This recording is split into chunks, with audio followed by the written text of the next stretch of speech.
India versus Pakistan ఈ title చాలు మొత్తం క్రికెట్ ఫ్యాన్స్ ఊగిపోవడానికి. ఈ మ్యాచ్ ఇండియాలో జరిగినా, ఆస్ట్రేలియాలో జరిగినా, ఆఖరికి వెస్టిండీస్లో జరిగినా సరే టికెట్లు హాట్ కేకుల్లా అమ్ముడవుతాయి. ఈ దాయాదుల పోరును ప్రత్యక్షంగా చూడటానికి లక్షలు ఖర్చు చేయడానికి కూడా ఫ్యాన్స్ వెనకాడరు. అలాంటి ఉత్కంఠమైన పోరు జూన్ 9న జరగనుంది.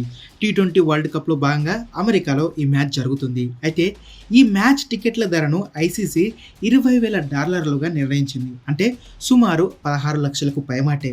ఈ రేట్లు చూసి ఇప్పుడు కోట్ల రూపాయలున్న వ్యక్తులు సైతం ఆశ్చర్యం వ్యక్తం చేస్తున్నారు. ఐపీఎల్ మాజీ చైర్మన్ లలిత్ మోదీ దీనిని తీవ్రంగా తప్పుపడుతున్నారు. డైమండ్ క్లబ్కు టికెట్లు $20,000గా ఐసీసీ విక్రయిస్తుందని, ఈ విషయం తెలిసి షాక్ అయ్యానని, క్రికెట్ను ప్రపంచవ్యాప్తంగా విస్తరించేందుకు ఈ సిరీస్ను అమెరికాలో నిర్వహిస్తున్నారు, కానీ డబ్బులు దండుకోవడానికి కాదంటూ ఐసీసీ తీరును తప్పుపడుతూ ఆయన ట్విట్టర్ ఎక్స్లో ఒక పోస్ట్ వేశారు. ఆయన ఒక్కరనే కాదు, క్రికెట్ ఫ్యాన్స్ అంతా ఈ రేట్లు చూసి షాక్ అవుతున్నారు.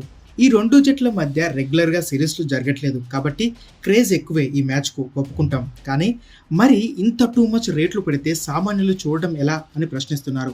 అమెరికాలో తొలిసారిగా ఈ టోర్నీ నిర్వహిస్తుంది అంటే ఎందుకోసం? లోకల్గా క్రికెట్ని విస్తరించడానికి కదా.